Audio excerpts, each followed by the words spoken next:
In an announcement that has sent ripples through Hollywood and beyond, Morgan Freeman, whose voice has guided us through the darkest nights and the brightest days, has quietly shared devastating news, a serious life-altering diagnosis that threatens to end his storied career. For a man who built his reputation on resilience, patience, and an unwavering calm, this moment feels like a final curtain call. As the world absorbs the weight of his words, we're reminded that even legends can face fragility.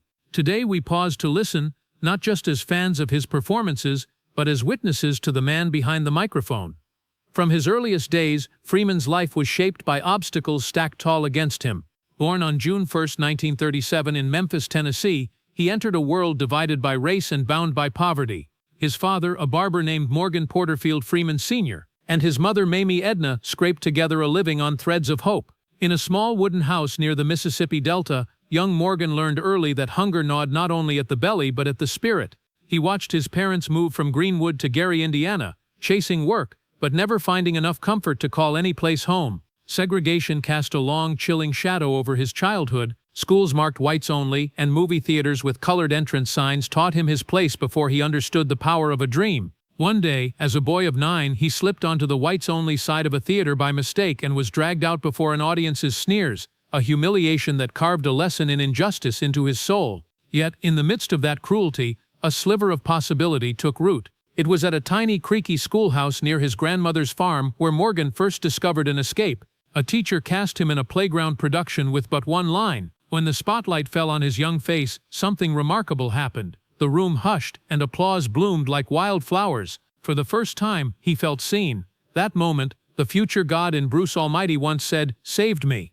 On that wooden stage, he realized he could become someone else, if only for a few thrilling minutes. And in those minutes, he tasted a freedom he would chase for the next 6 decades. As he grew, that taste became an addiction. He joined the Air Force at 18, hoping the wide sky would deliver him from his past. But the roar of jet engines and the grim responsibility of piloting machines that could kill left him unsettled. After 4 years, he walked away to reclaim his humanity, convinced that his destiny lay not in metal wings but in the power of words and gestures. Los Angeles became his next frontier, a city of neon dreams and invisible barriers. A black man with no money and no connections, Freeman lived in a cramped South Central room, typing proofs by day and honing his craft by night at the Pasadena Playhouse. He survived on half a sandwich and a cup of coffee, but he was alive on stage. Auditions came and went, each rejection scribbled in his worn notebook as one step closer. Directors told him bluntly that audiences wouldn't accept a black man as a hero. He smiled, locked his rage away, and carried on. His breakthrough didn't arrive until he was 50.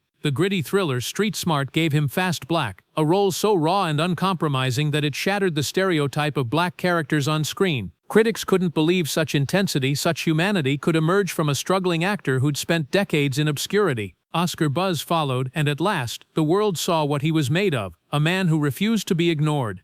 Driving Miss Daisy and The Shawshank Redemption cemented his legacy. In one, he embodied patience and kindness. In the other, hope and redemption. Yet fame never seduced him. He returned to Mississippi, tending bees and vegetables on a modest farm, seeking a quiet life far from Hollywood's glare. Then, in roles like God in Bruce Almighty, he lent his unmistakable voice to questions of faith, always planting seeds of reflection rather than dispensing doctrine. And now, at 86, he faces a diagnosis that could end his time on screen. The details remain private, shared only through the hushed reverence of his publicist's statement. But the gravity is clear. Morgan Freeman is saying goodbye. As fans, we grapple with disbelief and sorrow. How do we honor a lifetime of contributions when the final chapter still feels too premature? In the coming days, as tributes pour in from directors he inspired to viewers whose lives he soothed, we'll remember more than the characters he portrayed. We'll recall the boy who stood under a single spotlight and dared to dream. We'll recall the airman who chose mercy over metal wings. We'll recall the farmer seeking peace, the narrator guiding us through cosmic wonders, and the man who built a bridge of compassion between strangers. This is our chance to give back a fraction of what he's given us, to replay his most cherished lines, and to embrace the gentle power of his voice one last time, to take a moment, reflect on our own fragilities, and find courage in his unwavering belief that patience and kindness can outlast any storm. As Morgan Freeman himself once said, "If you pray for courage, do you think God gives you courage or the opportunity to be courageous? Today, let us choose the opportunity to be courageous for Him, for ourselves, and for the hopes his legacy still ignites. Yet even as the announcement settled over the industry like a gathering storm, countless voices rose in tribute. Directors who once chased Freeman's calm presence on set spoke of his near-mystical ability to transform a scene with the gentlest inflection. Fellow actors recalled how he'd offer wisdom in the wings, a soft word at just the right moment that could reshape an entire performance. Fans flooded social media with clips of his most iconic lines, from "Get busy living" or "Get busy dying" to "God helps those who help themselves," using his own words to bolster each other's courage. Amid a tide of grief, his influence felt both personal and universal. His characters had carried hope to the hopeless, optimism to the cynical, mercy to the unrepentant. Now his own story echoed with that same resonance. It's no accident that Morgan Freeman became the face of resilience. Beyond the sweeping arcs of his major films lay a constellation of minor roles and cameos, each a stepping stone on a path defined by determination. Consider his portrayal of Nelson Mandela in Invictus, a leader scarred by decades of imprisonment yet unbroken in spirit. It was a character study in the power of forgiveness, and Freeman infused every moment with the quiet conviction that forgiveness might be humanity's greatest act of courage. In interviews, he described the role not as a chance to don Mandela's likeness, but as an opportunity to embody the man's fortitude and to remind audiences that reconciliation could be a roadmap to peace. Long before Invictus, he lent his voice to True Grit, CS7, and countless documentaries exploring mysteries of the universe. When he narrated March of the Penguins, he didn't simply describe the journey of Arctic birds, he turned their trek into an allegory of endurance. When asked why he chose such projects, he said he looked for stories that resonated with his own journey, tales of perseverance, of ordinary beings confronting extraordinary challenges. As he lent his voice to popular science series like Through the Wormhole, he bridged the gap between art and inquiry, welcoming viewers to explore big questions about existence, creation, and the nature of time. Over the decades, Freeman cultivated a reputation for intellectual curiosity as robust as his on-screen gravitas. He launched plans to open a school in Mississippi, hoping to offer underprivileged children opportunities that he'd once lacked. He partnered with environmental causes, championing clean energy and conservation efforts. His public persona was bound to a moral compass set not by celebrity status, but by an unshakable belief in giving back. In a world where fame often inflates egos, Freeman's humility felt radical. He refused to be defined by awards or box office numbers, rejecting roles that didn't align with his sense of purpose. In doing so, he demonstrated that a career built on integrity could yield both critical acclaim and genuine respect. Yet the same stoicism that defined his public image masked private scars. In 2008, a near-fatal car crash in Mississippi fractured his arm and left his left hand partially paralyzed. He emerged from surgery with new physical limitations and a deeper understanding of life's fragility. In interviews, he admitted that losing full use of his hand felt like losing a piece of himself. But he refused to relinquish control of his craft. He adapted his performances, learning to rely on his voice and facial expressions in ways he never had before. His resilience became more than a narrative device, it was a lived reality. As if that weren't enough, tragedy struck again in 2015 when his beloved granddaughter Adina Hines was brutally murdered. The shock of her death shattered him, erasing the veneer of invincibility he'd spent a lifetime cultivating. He retreated from public life for months, declining roles and interviews as he mourned in private.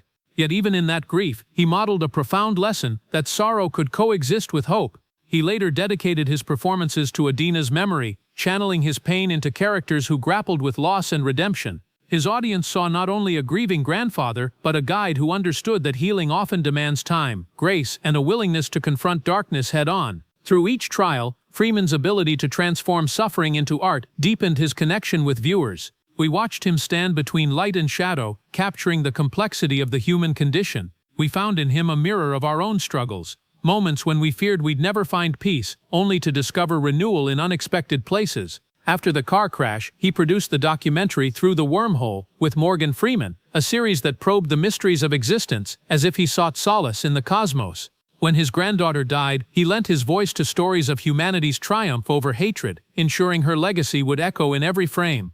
Now, faced with a diagnosis that could silence his voice forever, Freeman's legacy hangs in the balance between gratitude and farewell. Yet even in this final chapter, he manages to teach us one more lesson: that vulnerability need not diminish greatness. To admit fragility on a global stage requires a courage equal to any role he's played. And by sharing his private struggle, he extends an invitation to millions to speak openly about health, to find strength in community, and to treasure every unremarkable moment of daily life.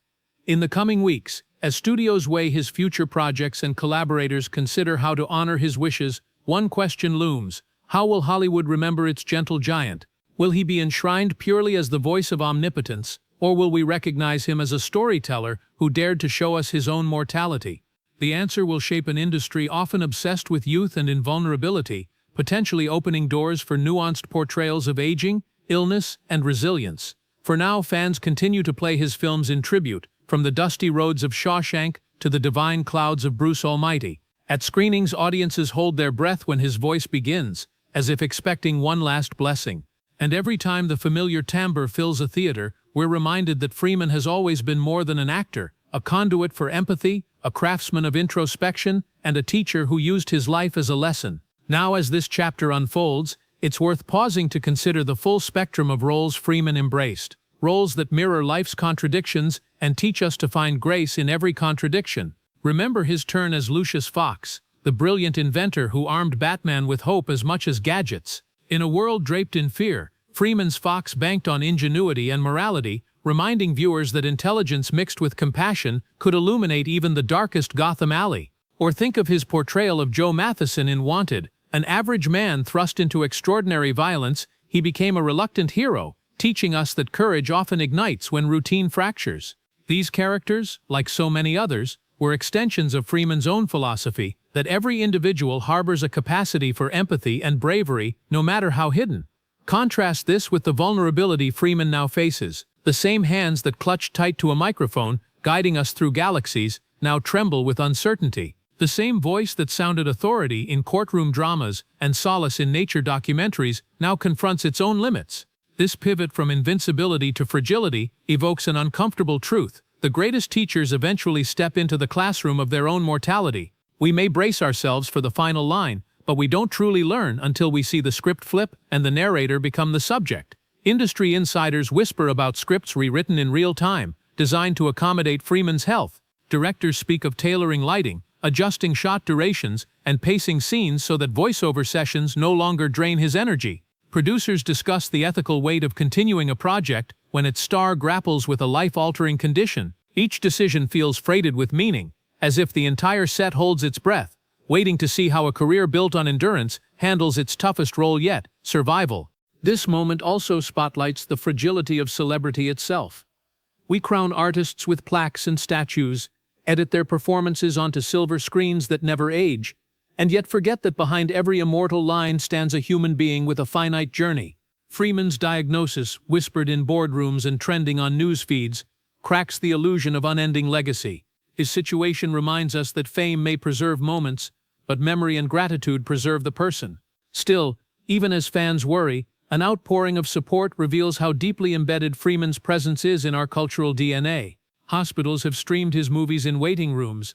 Doctors used his calm narration to soothe anxious patients. Sleep apps featuring his voice became lifelines for insomniacs nationwide. YouTubers re-edited footage to craft farewell montages, pairing Maynard's narrative with clips of dawn breaking over misty fields, a subtle tribute to his documentary work. Churches have played his psalms of comfort and science podcasts have looped his questions about existence, each echo resonating like a balm for collective fear of the unknown. Among these tributes, one ritual stands out: candlelit viewings in small local theaters. Picture a row of folding chairs, faces lit by flickering screens and softer flames. As Shawshank Redemption begins, attendees hold their breath at the line, "Hope is a dangerous thing." Tears glisten as Andy Dufresne's first steps into the rain become a silent prayer for Freeman's recovery. Such gatherings fuse art and empathy into a single act of rebellion against despair. Behind closed doors, Freeman himself has conveyed quiet gratitude. In brief statements, he thanked caregivers, co-stars, and family. He emphasized that his fight is not just his own, but a testament to every person who has ever faced a painful diagnosis and refused to yield. In that humility, he circles back to the young boy in a segregated schoolhouse who believed a single line could change a life. Now, decades later, a single statement, his admission of vulnerability, reshapes our perception of strength. Philanthropically, he continues to direct resources toward medical research, particularly diseases affecting older adults. Hospitals have renamed recovery wings in his honor, and research grants bear his name, safeguarding that even if his performances cease, his impact on health innovations endures. His foundation also fuels scholarships for art students, ensuring the spotlight he once craved for himself now lifts emerging voices that echo his dedication to storytelling. As projects adjust, the film community contemplates a fitting tribute, a retrospective festival of his work, culminating in a live-streamed conversation, his final public appearance on the themes that defined his legacy. Imagine Freeman in a softly lit auditorium, voice steady, inviting viewers into a dialogue on resilience, creativity, and purpose. He'd likely frame questions rather than deliver answers, prompting audiences to take ownership of their curiosity. And in that exchange, we'd witness the full-circle moment of the storyteller who became the story. It's tempting to view this as a eulogy in reverse, a celebration of achievements before the final fade to black. But in truth, it's an invitation to redefine what farewell means. Rather than shuttering his career like an abrupt book close, we can regard each remaining role as a new chapter, each public statement as a shared lesson. In doing so, we challenge the cultural urge to memorialize too soon, and instead honor the ongoing act of living and creating, even under duress. For Morgan Freeman, this diagnosis need not be an ending, but a reframing. It spotlights the beauty of impermanence, the courage of confession, and the unity forged by shared vulnerability. We, the audience, become participants in his final odyssey, our compassion as crucial as his craft in shaping the narrative. And long after the lights dim on that possible last performance, the resonance of his voice, tempered by struggle, rich with empathy, will linger in theaters of the mind and chambers of the heart. As cameras and projectors prepare to capture his final bow, the world watches with both reverence and dread. We've seen Morgan Freeman stand tall through segregation, poverty, and personal tragedy, so the notion of a diagnosis that might silence him feels almost sacrilegious. Yet here we are, hearts clenched, torn between wishing for a miraculous recovery and preparing ourselves for a farewell. The tension between hope and acceptance becomes the ultimate contrast framing, a man who taught us to see possibility in every shadow, now asking us to gently confront our own mortality. This moment magnifies a paradox. Freeman's career has been a testament to durability, yet it also celebrates impermanence. From the dust-choked schoolhouse where he discovered acting, to the cosmic mysteries of Through the Wormhole, his journey showed us that every moment is fleeting. By revealing his health battle, he hands us a gift, an invitation to cherish impermanent beauty. We remember not just his triumphs, but the fleeting flicker of each triumph. Andy stepping into rain, God smiling in white robes, the humming penguins trudging through ice. These images, alive for a moment and then gone, reflect life's fragile grace.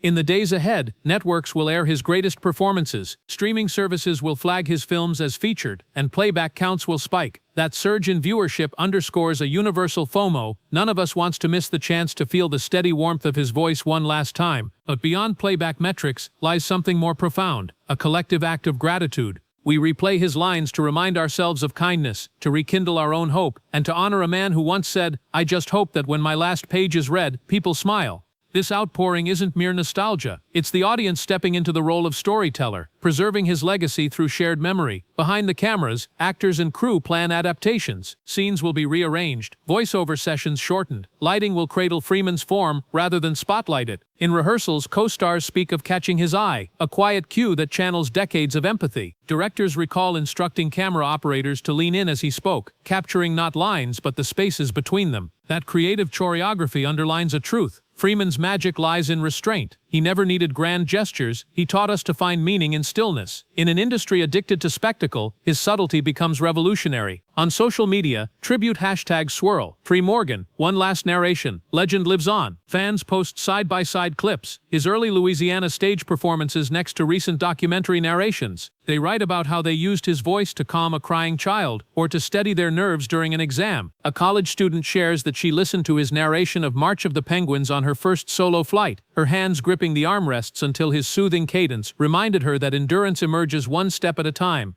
These stories illustrate the personal resonance of his craft, how an actor becomes a companion to millions. Meanwhile, medical professionals speculate on the diagnosis's nature, cautioning against unfounded rumors. Some suggest neurological conditions that may affect speech, others propose a chronic illness requiring immediate treatment. The secrecy chosen by Freeman's camp respects the dignity he's always championed. He hasn't invited pity, he's offered communion. By releasing only the barest details, he challenges us to confront uncertainty without surrendering compassion for conjecture. In a culture quick to sensationalize, his restraint feels like a masterclass in integrity. Amid the swirling speculation, a single truth remains. This is not the end of his influence. Even if he steps back from acting, his legacy will ripple forward. Young voice actors will study his enunciation. Documentary filmmakers will emulate his pacing. Teachers will quote his reflections on curiosity and forgiveness. His foundation scholarships will cultivate future storytellers who carry his DNA of empathy. And in academic halls, scholars will analyze his performances as cultural archives of resilience. The diagnosis, rather than erasing him, amplifies his enduring impact.